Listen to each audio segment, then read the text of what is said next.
ठीकरी में तेज रफ्तार आंधी के साथ शुरू हुई बारिश, कई पेड़ हुए धराशायी, हवा की तेज रफ्तार मानो तूफान।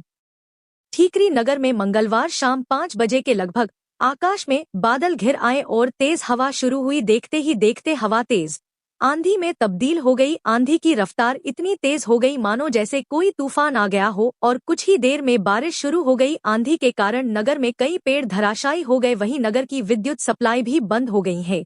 हवा इतनी तेज थी कि लोगों ने बाजार में अपनी दुकानों के शटर डाउन कर लिए। समाचार लिखे जाने तक आंधी तो थम गई, मगर बारिश जारी है। बारिश के बंद होने के बाद ही पता चल पाएगा कि ठीकरी नगर और क्षेत्र में आंधी के कारण कितना नुकसान हुआ है। JTV न्यूज के लिए ठीकरी से मोहम्मद यूसुफ खान की रिपोर्ट। JTV न्यूज से जुड़े रहने के लिए हमारी खबरों को लाइक और शेयर करें, हमारे चैनल को सब्सक्राइब करें और अपडेट रहे हर छोटी बड़ी खबरों से।